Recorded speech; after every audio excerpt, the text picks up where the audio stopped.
தற்போது ஈரான் கொடுத்து வரக்கூடிய பதிலடி எல்லாமே யாரும் எதிர்பார்க்காத பதிலடிகளாக இருக்கிறது. தொடர்ந்து ஈரானை நீங்க நிபந்தனை இல்லாம சரணடையணும் என்று சொல்லி அமெரிக்க அதிபர் சொல்லிக் கொண்டிருக்கிறாரு.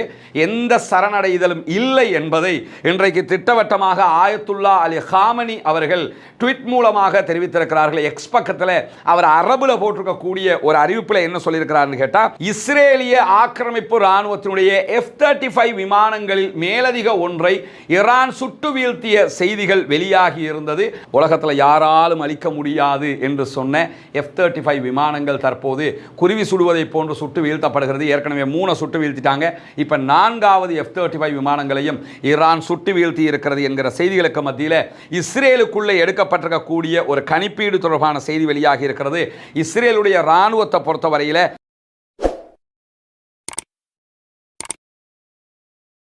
அன்பிற்கினிய சகோதர சகோதரிகளே, நம் அனைவர் மீதும் ஏக இறைவனுடைய அமைதியும் கருணையும் உண்டாகட்டுமாக என்கிற பிரார்த்தனைகளோடு, நமக்கெல்லாம் தெரியும் இஸ்ரேல் ஈரான் இடையிலான சண்டை தற்போது ஒரு பாரிய யுத்தமாக விருட்சம் பெற்று வருகிறது. தொடர்ந்து இரு நாடுகளும் தாக்குதல் நடத்தி கொள்கின்றன. இஸ்ரேல் ஈரான் மீது தாக்குதல் நடத்துகிற அதே நேரம் ஈரானும் பதிலுக்கு பயங்கரமான பதிலடிகளை இஸ்ரேல் மீது கொடுத்து கொண்டிருக்கிறது. குறிப்பாக இந்த இதுவரைக்கும் நடைபெற்று வருகிற யுத்தங்களை கவனித்து பார்க்கும்போது ஒன்று மட்டும் வெளிப்படையாக தெரிகிறது. என்னன்னா, ஈரானை பற்றிய சர்வதேச நாடுகளுடைய பிம்பம் தற்போது உடைக்கப்பட்டிருக்கிறது. ஏன்னா ஈரானுங்கிறது ஒரு மூடு மந்திரம் மாதிரி இருந்த ஒரு நாடாகத்தான் பார்க்கப்பட்டது. அவர்கள் மீது பல்லாண்டு கால பொருளாதார தடை விதிக்கப்பட்டிருந்தது. எந்த விதமான ஆயுத கொள்வனவுகளையும் அவர்களுக்கு செய்ய முடியாத ஒரு நிலை இருந்தது.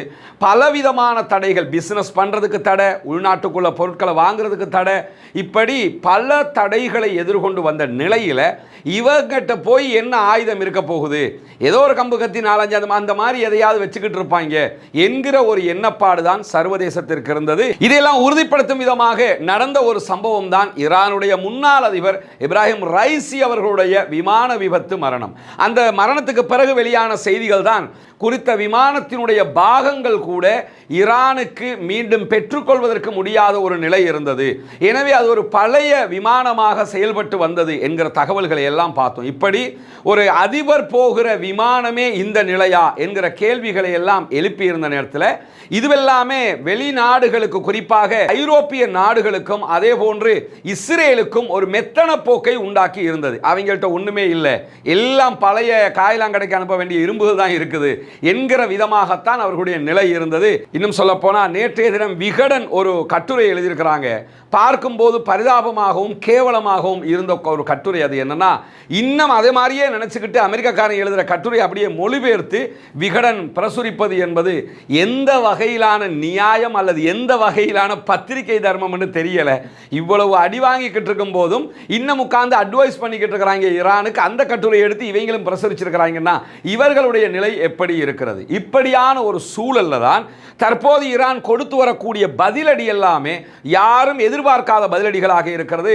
உதாரணமாக இஸ்ரேலுடைய மொசாதுடைய தலைமையகத்தின் மீதும் அமான் மீதும் அவர்கள் நடத்திய தாக்குதல் என்பது எதிர்பார்க்காத ஒரு தாக்குதலாக இருக்கிறது. ஏன்னா அவர்களுடைய பாதுகாக்கப்பட்ட இடங்களில் மிக முக்கியமான இடமாக மொசாதும் அமானும் இருக்கிறது.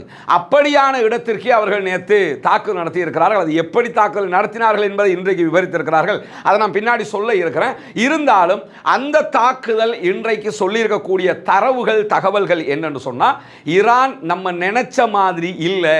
அவர்கள் பல மடங்கு உச்சத்தில் தொழில்நுட்பத்தில் இருக்கிறார்கள், பல மடங்கு உச்சத்தில் ஆயுத பலத்தில் இருக்கிறார்கள் என்பதை நாம் புரிந்து கொள்ள முடிகிறது. அதை தாண்டி இன்றைக்கு வால் ஸ்ட்ரீட் ஜேர்னல் வெளியிட்டிருக்கக்கூடிய ஒரு செய்தியிலையும் என்ன சொல்றாங்கன்னா, ஈரானிடத்தில் தேவையான அளவை மிஞ்சிய ஏவுகணைகள், தாக்குதல் ஏவுகணைகள் இருக்கிறது. அதே போன்று தடுக்கிற ஏவுகணைகளும் அவர்களிடத்தில் இருக்கிறது. உள்ளுக்குள்ள வருகிறவற்றை தடுக்கிறதுக்குரிய ஏவுகணைகளும் அவர்களிடத்தில் தாராளமாகவே தயாரித்து வைத்திருக்கிறார்கள். ஆனால் இஸ்ரேலை பொறுத்தவரையில் இஸ்ரேலிடத்தில் தடுப்பு ஏவுகணைகளும் தாக்குதல் ஏவுகணைகளும் நினைத்த அளவுக்கு இல்லாமல் குறைவடைந்திருக்கிறது. குறிப்பாக தடுக்கிற ஏவுகணைகளுடைய தட்டுப்பாட்டை இஸ்ரேல் விரைவிலேயே எதிர்கொள்ளும் என்று இன்றைக்கு வால் ஸ்ட்ரீட் ஜேர்னல் வெளியிட்டிருக்கக்கூடிய தரவுகளையும் தகவல்களையும் சொல்லியிருக்கக்கூடியதை பார்க்கலாம். இப்படி இவ்வளவு காலமாக ஈரான் மீது இருந்த பிம்பம் அதுவல்ல, வேறு விதமான ஒரு பிம்பம் இருக்கிறது என்பதை சர்வதேசமே புரிந்து பகிர்ந்து கொள்ள தற்போது தலைப்பட்டிருக்கக்கூடிய நேரத்தில் தான் இன்றைக்கு இஸ்ரேல் சற்று நேரத்துக்கு முன்பதாக தெஹ்ரான் மீதான புதிய வேவ் தாக்குதல்களை ஆரம்பித்திருக்கிறது. சற்று நேரத்துக்கு முன்பதாகத்தான் இந்த தாக்குதல் ஆரம்பிக்கப்பட்டிருக்கிறதுனால எப்படியான விளைவுகள் உண்டாக போகிறது என்பதை வெளிவருகிற தகவல்களை பொறுத்து நாம் உங்களோடு பகிர்ந்து கொள்ள தயாராக இருக்கிறோம். ராய்ட்டர் செய்தி நிறுவனம் இந்த செய்தியை சற்று நேரத்துக்கு முன்பதாக உறுதிப்படுத்தியிருக்கிறார். அதே நேரம் ஈரானுடைய மெஹர் நியூஸ் ஏஜென்சியும் ஆம் எங்கள் மீது தற்போது தாக்குதல் நடத்தப்படுகிறது என்பதை உறுதிப்படுத்தி இருக்கிறார்கள். அதை தாண்டி ஆயிரக்கணக்கான இஸ்ரேலியர்கள் ஒவ்வொரு இடத்தை விட்டும் அகதிகளாக வெளியேற்றப்படுகிற சம்பவங்கள் நடந்தேறுகிறது. எனக்கு பின்னால் இருக்கக்கூடிய இந்த புகைப்படத்தை நீங்க பார்க்கலாம். இஸ்ரேலியர்கள் பங்கர்களுக்குள்ள ஒளித்துக் கொண்டிருக்கக்கூடிய காட்சி தான் இங்கே பதிவு செய்யப்பட்டிருக்கு. இது ஒரு மெட்ரோ ஸ்டேஷன். மெட்ரோ ஸ்டேஷன்ல இரவு முழுவதும் கழிக்கக்கூடிய காட்சியை நீங்க பார்க்கலாம். இங்கே நீங்க பார்க்க முடியும் அந்த பகுதிகள் ஒவ்வொரு இடத்துல தூங்குகிற காட்சிகள் பதிவாகி இருக்கிறது. இப்படி அவர்கள் கூட்டமாக குடும்பமாக ஒவ்வொரு இடமாக மெட்ரோ ஸ்டேஷன்களில் மற்ற இடங்களில் அவங்க ஒளித்துக் கொள்ள வேண்டிய ஒரு நிர்பந்தம் உண்டாகி இருப்பதை அவதானிக்க முடிகிறது. இத்தனை நாட்களாக இதையெல்லாம் காசாவில் இருக்கக்கூடிய அப்பாவிகள் தான் செய்து வந்தார்கள். அவர்களுக்குத்தான் தாக்குதலிருந்து தப்பிப்பதற்கு இடமில்லாமல் ஓடிக்கொண்டிருந்தார்கள், அகதிகளாக தத்தளித்துக் கொண்டிருந்தார்கள். ஆனால் இன்றைக்கு இஸ்ரேலியர்கள் அந்த நிலையை எடுத்திருக்கிறார்கள். இன்னும் சொல்ல போனால் இஸ்ரேலில் இருந்து பல துறைமுகங்கள் வழியாக வெளிநாடுகளுக்கு தப்பிச் செல்கிறார்கள். குறிப்பாக $5000 மேல வரைக்கும் இதற்காக அவர்கள் செலவழிப்பதற்கும் தயாராக இருக்கிறார்கள் என்கிற நிலை உருவாகி இருக்கிறது. ஒரு நாட்டை ஆக்கிரமிச்சு அதுல ஒரு நாட்டை உருவாக்கி அதை உருவாக்கினது மட்டுமல்லாமல் எவன் நாட்டுக்கு சொந்தக்காரனோ அவன் மேல 70 ஆண்டுகளுக்கு மேலாக குண்டு போட்டு தாக்குதல் நடத்தி இறுதியாக 75,000 பேருக்கு மேல கொன்று குவித்து அதிலே ஆனந்தம் கண்டுகொண்டவர்கள் தாங்கள் எந்த நாட்டை பாதுகாப்பான நாடு என்று பிடித்துக்கொண்டு ஆட்சி அமைத்துக் கொண்டு இத்தனை அழிவுகளை செய்தார்களோ அந்த நாட்டிலிருந்து தற்போது ஓட ஆரம்பித்திருக்கிறார்கள் என்கிற செய்திகளுக்கு நடுவில் ABC செய்தி நிறுவனம் வெளியிட்டிருக்கக்கூடிய ஒரு செய்தி தான் ஈரானுடனான நடவடிக்கையினுடைய போங்குகளை தீர்மானிப்பதற்கு அடுத்த 2 நாட்கள் தேவைப்படும் என்று வெள்ளை மாளிகை அறிவித்திருக்கிறது. தொடர்ந்து அமெரிக்காவினுடைய அதிபர் டொனால்ட் ட்ரம்ப் ஈரானுக்கு எதிராக இஸ்ரேலோட சேருவமா இல்லையா என்கிற மாற்றி பேசக்கூடிய காட்சிகள் வெளியாகி கொண்டிருக்கக்கூடிய நேரத்தில் இன்னும் ஓரிரு நாட்களுக்குள்ளாக அமெரிக்கா ஒரு திட்டவட்டமான நிலையை எடுக்கும் என்கிற ஒரு செய்தியும் வெளியாகி இருக்கிறது. ஆனால் இதில் இருக்கக்கூடிய ஒரு பெரிய சிக்கல் என்னன்னு கேட்டால் டொனால்ட் ட்ரம்ப்புக்கு எதிராக அவருடைய நாட்டுக்குள்ளேயே மக்கள் எதிர்த்து நிற்கிறார்கள். அதே போன்று அவருடைய செனட்டர்களே அவருக்கு எதிராக இருக்கிறார்கள். இருந்தாலும் ட்ரம்பை பொறுத்தவரையில் அந்த ஆள் எப்படிப்பட்ட ஆளுன்னு நமக்கு தெரியும். எதையாவது ஒரு கிறுக்குத்தனமான ஒரு முடிவை எடுக்கக்கூடிய ஒரு ஆளுங்கிற அடிப்படையில் நம்ப முடியாது, எக்ஸ்பெக்ட் பண்ண முடியாது. இத்தனைய நாட்கள் கூட இருந்து அவருடைய வெற்றி பாதைக்கு வித்திட்ட எலான் மாஸ்க்கு என்ன நடந்ததுங்கிறது நமக்கு தெரியும். அதனால ஈரானுடனான தாக்குதலில் அமெரிக்கா சேராது என்று மொத்தமாக நம்ம தவிர்த்து விட முடியாது. சேராமலும் இருக்கலாம், திடீரென்று சேரவும் கூடும். எது வந்தாலும் எதிர்கொள்வதற்கு தயார் நிலையில் இருப்பதாக இன்றைக்கும் ஈரான் அறிவித்திருக்கக்கூடிய நிலையில் இன்றைக்கு வெளியாகி இருக்கக்கூடிய ஒரு முக்கியமான செய்தி தான் தொடர்ந்து ஈரானை நீங்க நிபந்தனை இல்லாமல் சரணடையணும் என்று சொல்லி அமெரிக்க அதிபர் சொல்லிக் கொண்டிருக்கிறாரு. எந்த சரணடைதலும் இல்லை என்பதை இன்றைக்கு திட்டவட்டமாக ஆயத்துல்லா அலி ஹாமனி அவர்கள் ட்வீட் மூலமாக தெரிவித்திருக்கிறார்கள். எக்ஸ் பக்கத்தில் அவர் அரபுல போட்டிருக்கக்கூடிய ஒரு அறிவிப்பில் என்ன சொல்லியிருக்கிறார்னு கேட்டால், ஜியோனிஸ்டுகளோடு எந்த சமரசமும் கிடையாது. பயங்கரவாத ஜியோனிச அமைப்புக்கு எதிராக, பயங்கரவாத ஜியோனிச இஸ்ரேலிய ஆட்சிக்கு எதிராக கடுமையான தாக்குதல்கள் நடத்தப்படும். எனவே அவர்களோடு நாங்கள் சமரசம் செய்வது என்பது சாத்தியமில்லை என்று சொல்லி இன்றைக்கு ஆயத்துல்லா அலி ஹாமனி அவர்கள் அவருடைய எக்ஸ் பக்கத்தில் தெளிவாக டொனால்ட் ட்ரம்புக்கு பதிலை வழங்கி இருக்கிறார். எனவே அவர்களுடைய நிலைப்பாடு சமரசம் கிடையாது, வெற்றியை நோக்கிய பயணம் என்பதை அவர்கள் திட்டவட்டமாக சொல்லியிருக்கக்கூடிய நேரத்தில் தான் இஸ்ரேலிய விமானப்படை தளம் மீது ஈரான் தாக்குதல்களை நடத்தி இருக்கிறது என்கிற செய்திகள் வெளியாகி இருக்க. நேற்றைய தினம் 11வது வேவ் தாக்குதல்களை ஈரான் நடத்தியது. இன்றைக்கு காலையிலேயும் அதை தொடர்ந்தார்கள். அப்படி நடத்தப்பட்ட தாக்குதல்களில் இதுவரைக்கும் ஈரான் ஏவுகணை தாக்குதல்களை நடத்தியதில் இஸ்ரேலுடைய விமானப்படை தளத்தின் மீது தாக்குதல் நடத்தப்பட்டிருக்கிறது என்கிற செய்தி வெளியாகி இருக்கிறது. நார்த் இஸ்ரேலில் இருக்கக்கூடிய மெரோன் விமானப்படை தளம் தான் இந்த தாக்குதல்களில் பாதிக்கப்பட்டிருக்கிறது என்றும் நமக்கு தெரியும். இஸ்ரேலுக்குள்ள இராணுவ தணிக்கை இருக்கிறது, எந்த செய்தியை வெளியே கொண்டு வந்துடக்கூடாதுன்னு தடுத்து வச்சிருக்கிறாங்க. அந்த அடிப்படையில் செய்திகள் வெளியே வராமல் தடை இருந்தாலும் அதை மீறி இந்த தாக்குதல் செய்திகள் வெளியாகி இருக்கிறது. அதனுடைய ஒரு புகைப்படமும் வெளியாகி இருக்குது. இங்க நீங்க பார்க்கலாம், விமான தளத்தினுடைய அவுட்ல விடுத்து செதறி இருக்கக்கூடிய ஒரு ஏவுகணை தாக்குதல் நடந்த இடத்துல பஸ் எல்லாம் எரிந்து சாம்பலாகி இருக்கக்கூடிய காட்சிகளும் பதிவாகி இருக்கிறது. இன்னும் சில போட்டோஸ்க்கு இருந்தாலும் அதை நமக்கு இங்க காட்சிப்படுத்த முடியாத ஒரு நிலை இருக்கிறது. அதே நேரத்தில் இன்றைக்கு காலையில் இலங்கை நேரம் 11 மணிக்கெல்லாம் இஸ்ரேல் மீது இன்றைக்கு மீண்டும் ஈரான் அடுத்த கட்ட தாக்குதலை நடத்தியது. அதில் நீங்க பார்த்தீங்கன்னா தெற்கு கோலான் ஹைட்ஸ் பகுதிகளில் தாக்குதல்களை நடத்தின அந்த கோலானி குன்று பகுதிகள் என்பது சிரியாவிடமிருந்து இஸ்ரேல் பறித்து கொண்ட பகுதிகள். 1967 6 நாள் யுத்தம், அரபு நாடுகள் பங்கேற்ற யுத்தத்தில் 6 அரபு நாடுகள் இஸ்ரேல் இடத்துல 6 நாளில் தோற்று போனாங்க. அந்த யுத்தத்தில் அந்த கோலானி ஹைட்ஸ் பகுதிகளை இஸ்ரேல் கைப்பற்றிக் கொண்டது. அந்த பகுதிகள் மீது தற்போது தாக்குதல்கள் நடத்தப்பட்டு வருகிறது. குறிப்பாக நீங்க பார்த்தீங்கன்னா இந்த கோலானி ஹைட்ஸாக இருந்தாலும் சரி, பீர் ஷேபாவாக இருந்தாலும் சரி, இந்த மாதிரி நகரங்களுடைய பெயரெல்லாம் காசா இஸ்ரேல் போர்ல அடிக்கடி வந்தாலும் பின்னாட்களில் இந்த ஹிஸ்புல்லாக்கள் சமாதான உடன்படிக்கைக்கு போனதோடு இதெல்லாம் குறைந்திருந்தது. இப்போ அதே பேர்கள் திரும்ப வருது. காரணம் என்ன? நாட்டில் ஒரு இடம் விடாமல் அடிச்சுக்கிட்டு இருக்கிறாங்க. எல்லா பகுதியிலும் வடக்கு, தெற்கு, கிழக்கு, மேற்கு எல்லா பகுதிகளிலும் தாக்குதல்கள் நடத்தப்படுகிறது. நேற்று இரவு இஸ்ரேல் மீது ஈரான் நடத்தி இருக்கக்கூடிய தாக்குதல்களில் மாத்திரம் 94 பேர் மருத்துவமனைகளில் அனுமதிக்கப்பட்டிருக்கிறார்கள் என்கிற செய்திகளும் வெளியாகி இருக்கிறது.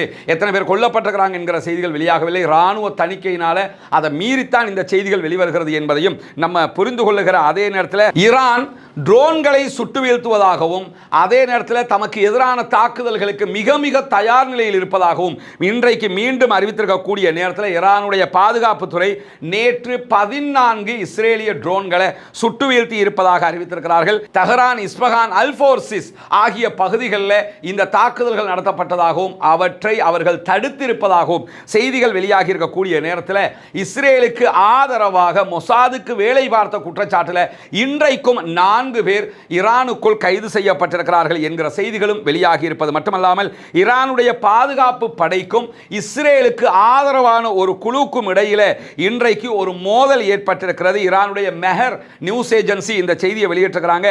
தெஹ்ரானுடைய தெற்கு பகுதியில் இருக்கக்கூடிய ரே என்கிற நகரத்தினுடைய கிழக்கு பகுதிகளில் தான் பாதுகாப்பு படை, ஈரானுடைய பாதுகாப்பு படைக்கும் இஸ்ரேலுக்கு ஆதரவான ஒரு குழுவுக்கும் இடையில சண்டை நடந்ததில் அந்த குழுவினுடைய அனைத்து தாக்குதல்களையும் மொத்தமாக முறியடித்திருப்பதாக ஈரான் அறிவித்திருக்கிறது. இப்போ என்னன்னா, ஈரானுங்கிறது ஒரு பெரிய நாடு, பரந்துபட்ட நாடு, இஸ்ரேலுங்கிறது ஒரு குட்டி நாடு.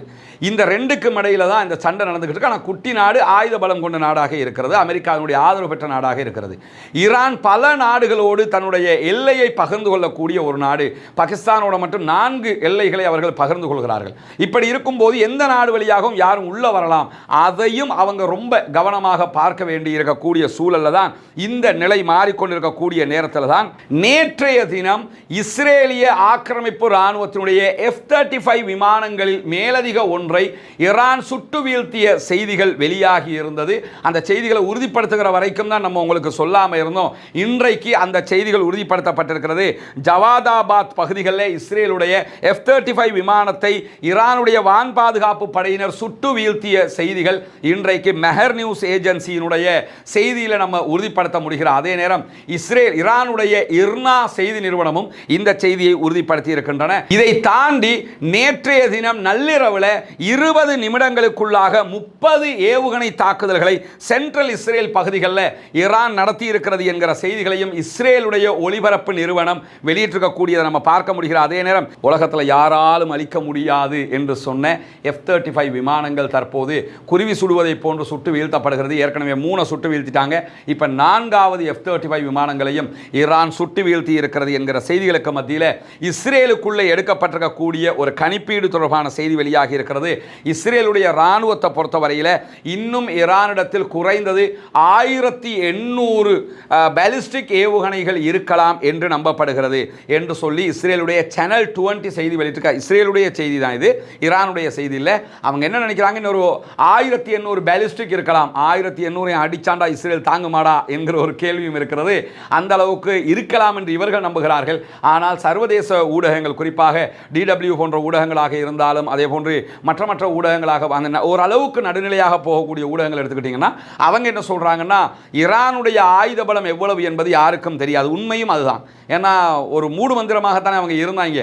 அதனால அவர்களுடைய ஆயுத பலம் எவ்வளவு இருக்கும் என்பது யாருக்கும் தெரியாத ஒரு நேரத்தில் இஸ்ரேல் தற்போது ஆரம்பித்திருக்கக்கூடிய இந்த தாக்குதல்களில், ஈரான் மீதான தாக்குதல்களில் 50க்கும் மேற்பட்ட விமானப்படை விமானங்களை அவர்கள் பயன்படுத்துவதாக அறிவித்திருக்கிறார்கள். பொதுவாக அவங்க அப்படி தான் 10 அனுப்பி போட்டு 200 ரூபாய்ங்க, 15 அனுப்பி போட்டு 300 ரூபாய்ங்க அப்படி சொல்லுவாங்க. ஆனால் இப்போ 50ங்கிறாங்க. கரெக்டாக எத்தனை அனுப்பியிருக்கிறாங்கிறது இந்த தாக்குதல் முடிஞ்சதோடு தெரிய வந்துடும். அப்பொழுது உங்களோடு நாம் அதையும் பகிர்ந்து கொள்ளுகிற அதே நேரத்தில் இஸ்பஹான் மாகாணத்தில் இஸ்ரேலுடைய ஆளில்லா விமானத்தை சற்று நேரத்துக்கு முன்பதாக சுட்டு வீழ்த்தி இருப்பதாக ஈரானுடைய அரச தொலைக்காட்சி செய்தி வெளியிட்டிருப்பது மட்டுமல்லாமல், கிழக்கு தெஹ்ரானில் இருக்கக்கூடிய இமாம் ஹுசைன் பல்கலைக்கழகத்தில் இஸ்ரேல் தாக்குதல் நடத்தி இருக்கிறது. இப்போ ஆரம்பித்திருக்கக்கூடிய இந்த வேவ்ல கிழக்கு தெஹ்ரான் பகுதியில் இருக்கக்கூடிய இமாம் ஹுசைன் பல்கலைக்கழகத்தில் தான் இந்த தாக்குதல்கள் நடத்தப்பட்டிருக்கிறது. அதே போன்று அமெரிக்க அதிகாரியை மேற்கோள் காட்டி இன்றைக்கு நியூயார்க் டைம்ஸ் ஒரு செய்தியை வெளியிட்டிருக்கிறாங்க. அந்த செய்தியில் தான் இடைமறிப்பு ஏவுகணைகள் இஸ்ரேலிடத்தில் குறைவடைந்து வருகிறது, ஈரானுடைய தாக்குதல்களை தாக்குப்பிடிக்க முடியாமல் இருக்கிறது என்கிற செய்திகளையும் சொல்லியிருப்பது மட்டுமல்லாமல், IRGC நேற்று இரவு நடத்தப்பட்ட தாக்குதல்கள் தொடர்பாக, குறிப்பாக அவர்களுடைய மொசாது தலைமையகம் உள்ளிட்ட இடங்கள் மீது நடத்திய தாக்குதல் தொடர்பான ஒரு அறிக்கை வெளியிட்டிருக்கிறாங்க. அதில் அவங்க என்ன சொல்றாங்கன்னு சொன்னா, நாங்கள் முதல் தலைமுறை ஃபதா ஏவுகணையை பயன்படுத்தி இருக்கிறோம். ஃபர்ஸ்ட் ஜெனரேஷன் ஃபதாஹ் ஏவுகணை பயன்படுத்தப்பட்டிருக்கு. இந்த ஃபதாஹ் ஏவுகணையை பொறுத்தவரையில் இது 1400 கிலோமீட்டரை தாண்டி சென்று தாக்கக்கூடியது, எந்த விதமான ரேடாருக்கும் சிக்காதது, எந்த விதமான தொழில்நுட்பத்தாலும் தடுக்க முடியாதது, துரத்தி வந்து தாக்கல் நடத்தக்கூடிய அயன்டோமினுடைய ஏவுகணையால் கூட அவர்களை கட்டுப்படுத்த முடியாது. அப்படிப்பட்ட ஏவுகணை மூலமாகத்தான் நேற்றைய தினம் மொசாதுடைய தலைமையகம், அதே போன்ற அம்மான் உள்ளிட்ட பல இடங்களுக்கு நாங்கள் தாக்குதல்களை நடத்தி இருக்கிறோம். எங்களிடம் தற்போது ஃபத்தாஹினுடைய பல வெரைட்டிஸ் இருக்கிறது. நாங்கள் ஒவ்வொரு சந்தர்ப்பத்திலும் தேவையான அளவுக்கு தான் தொழில்நுட்பத்தை வெளியே கொண்டு வருகிறோம். எனவே இந்த தாக்குதலில் இறுதி வெற்றி எங்களுக்குத்தான் என்பதை இந்த உலகு பார்க்க போகிறது என்கிறது IRGC, ஈரானுடைய புரட்சிகர இஸ்லாமிய பாதுகாப்பு பிரிவு என்பதையும் இன்னைக்கு நம்ம பார்க்கிற அதே நேரத்தில் சற்று நேரத்துக்கு முன்பதாக ஈரானுடைய சென்ட்ரல் தெஹ்ரான் பகுதிகளில் இருக்கக்கூடிய பிளாக் 18 பகுதிகளில் இருந்து மக்கள் வெளியேற வேண்டும், அந்த பகுதிகளுக்கு நாங்கள் தாக்குதல் நடத்த போகிறோம் என்று இஸ்ரேல் அறிவித்திருந்தது. அதனால அந்த பகுதிகளில் போக்குவரத்து நெரிசல் ஏற்பட்டிருப்பதான செய்திகள் தற்போது வெளியே வந்து கொண்டிருக்கக்கூடிய நேரத்தில் உடனடியாக ஈரான் ஒரு அறிக்கையை வெளியிட்டிருக்கிறாங்க. டெல் அவீவினுடைய நெவ்செடெக் என்கிற பகுதிகளில் இருந்து உடனடியாக பொதுமக்கள் வெளியேறுமாறு எச்சரிக்கை செய்திருக்கிறார்கள். இல்லாத பட்சத்தில் எங்களுடைய தாக்குதல்களால் பாதிக்கப்படுகிற யாருக்கும் நாங்கள் பொறுப்பேற்க மாட்டோம் என்பதையும் அவர்கள் சொல்லியிருப்பதை நம்ம பார்க்க முடிகிறது. எனவே ஈரான் தொடர்ந்து பதிலடிகளை வழங்கி கொண்டிருக்கிறது. பொறுத்திருங்கள், இன்றைக்கும் நிறைய தகவல்கள் நம்ம உங்ககிட்ட கொண்டு வர இருக்கிறோம். நேற்றைய தினம் நம்ம நிறைய இந்த ஈரானுடைய அணு நிலையங்களை தாக்குவது சாத்தியமா, அழிப்பது சாத்தியமா என்பது தொடர்பான செய்திகளையும் கொண்டு வந்திருந்தோம். அதற்கு நிகரான இன்றைக்கும் பல செய்திகள் காத்து கொண்டிருக்கின்றன. நம்முடைய ரஸ்மின் டாக்ஸ் என்கிற சேனலை சப்ஸ்கிரைப் செய்யாத சகோதரர்கள் சப்ஸ்கிரைப் செய்து கொள்கிறார். அதே நேரம் ரஸ்மின் MISC நியூஸ் என்கிற நம்முடைய சேனலையும் சப்ஸ்கிரைப் செய்யாத சகோதரர்கள் சப்ஸ்கிரைப் செய்து இணைந்து கொள்ளுங்கள். தொடர்ந்தும் பாலஸ்தீன அப்பாவிகளுக்காக பிரார்த்திப்பதில் பின்னின்று விடாதீர்கள், அவர்களுக்காக பிரார்த்தனை செய்யுங்கள். இந்த யுத்தத்தில் ஏற்பட்டிருக்கக்கூடிய ஒரு பெரிய நலவு என்னன்னு சொன்னால், இஸ்ரேலும் ஈரானும் சண்டை பிடித்துக் கொள்ளுகிற இந்த சந்தர்ப்பத்தில் காசாவினுடைய அப்பாவிகள் சற்று நிம்மதியாக இருக்கிறார்கள். அல்லாஹ் தஆலா அவர்களுக்கு அந்த நிம்மதியை நிரந்தரமாக்க வேண்டும், அவர்களுக்கு அவர்களுடைய நாட்டை திருப்பி கொடுத்து விட வேண்டும், அவர்களுக்கு அவர்களுடைய பூமி கிடைத்து விட வேண்டும், அவர்களும் நம்மை போன்ற நிம்மதியானவர்களாக வார வேண்டும், மாற வேண்டும் என்கிற உயரிய பிரார்த்தனைகளோடு பாலஸ்தீன அப்பாவிகளுக்காக ஜனநாயக ரீதியாகவும் குரல் எழுப்புவோமாக. வாஹ்ர தஅவானா அல்ஹம்துலில்லாஹி ரப்பில் ஆலமீன்.